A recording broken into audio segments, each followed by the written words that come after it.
Olá, bem-vindos de volta ao nosso espaço de análise.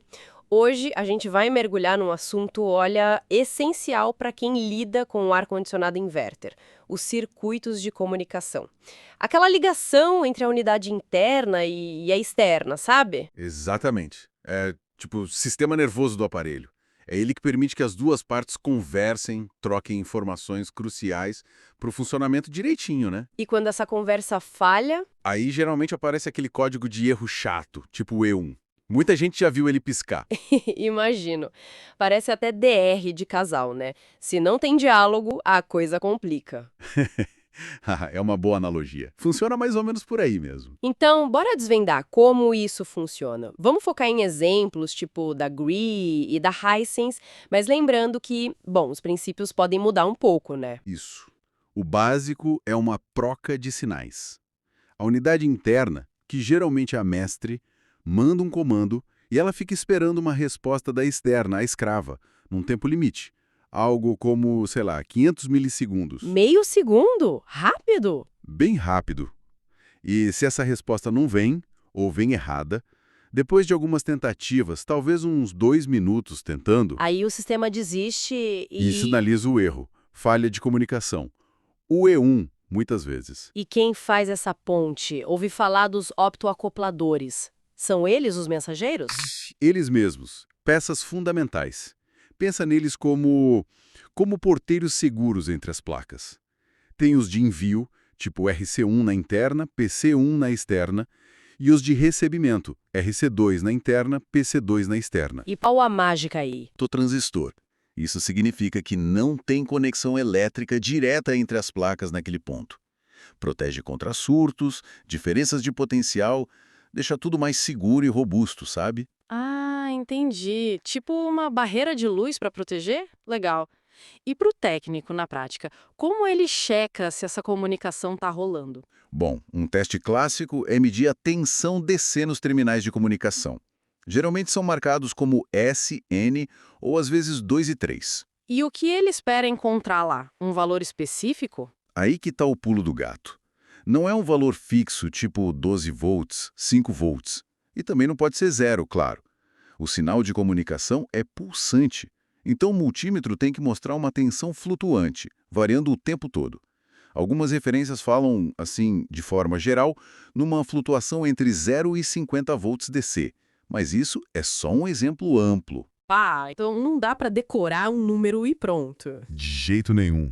E aqui os detalhes importam muito. Por exemplo, no modelo específico da Hisense, o KFR26GW11BP, esse modelo trabalha com 24 volts nesse circuito.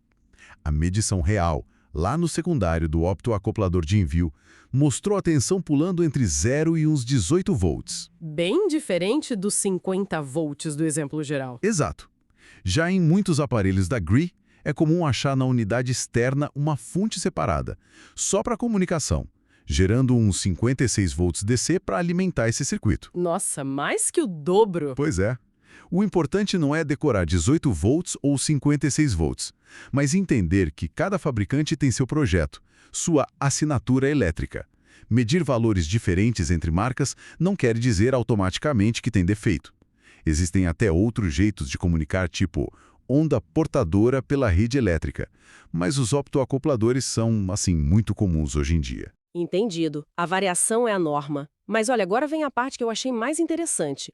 O erro é essa falha de comunicação, nem sempre a culpa é da placa principal ou do optoacoplador, certo? Corretíssimo. E essa é talvez a dica de ouro para o diagnóstico eficiente. Muitas vezes, a causa raiz do E1 está escondida. Componentes que, à primeira vista, não têm nada a ver, mas que estão ligados na placa, principalmente na externa, podem bagunçar esse sinal delicado. Que tipo de componente? Sensores de temperatura, por exemplo. O de descarga do compressor, o da serpentina externa, o de ambiente externo. Ou até mesmo a válvula de expansão eletrônica, a EXV. Todos eles podem derrubar comunicação. Mas como? Um sensor de temperatura interfere numa conversa entre placas? Ele corta o fio? Não literalmente cortar o fio, mas pensa assim. Muitas placas usam uma linha de 5 volts para alimentar esses sensores e a própria lógica do microcontrolador. Se um sensor desses entra em curto ou apresenta uma falha que puxa essa tensão de 5 volts para baixo, sei lá, para 4 volts, 3 volts, o microcontrolador da placa externa pode ficar sem energia suficiente para funcionar direito. Ele não consegue o processar ou enviar os sinais de comunicação como deveria. Ah, faz todo sentido. O cérebro da placa fica meio lerdo, sem energia? Exatamente. E o resultado final é o mesmo: falha de comunicação, erro E1 no display. E como que o técnico faz para achar o culpado nesse cenário? A técnica mais direta é ir desconectando, com cuidado e segurança, claro, esses componentes periféricos um por um. Despluga o conector da válvula ESV, por exemplo. Liga o equipamento. O erro E1 sumiu? A máquina tentou partir? Opa, achamos o problema. E o mesmo para os sensores. Isso. Desconecta o sensor de descarga. Testa.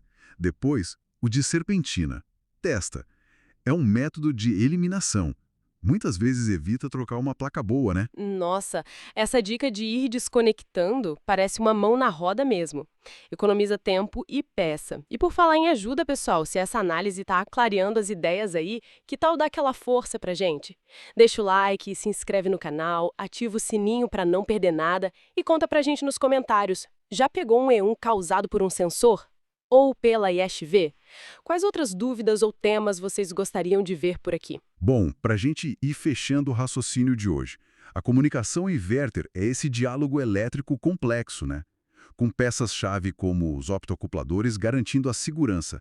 Mas o ponto central é, os detalhes variam muito. Tensão, protocolo, cada fabricante tem seu jeito. E, talvez o mais importante, a causa do problema pode estar fora do circuito óbvio de comunicação. Olho nos periféricos. Exato, e fica a reflexão, né? Com a tecnologia avançando tão rápido, será que esses protocolos vão ficar cada vez mais secretos, mais proprietários de cada marca? Ou será que um dia a gente vai ver alguma padronização que facilite a vida do técnico na hora de diagnosticar o que isso significaria para o nosso dia a dia? É algo para a gente pensar, com certeza. Bom, muito obrigada pela companhia de todos e até a nossa próxima análise a fundo.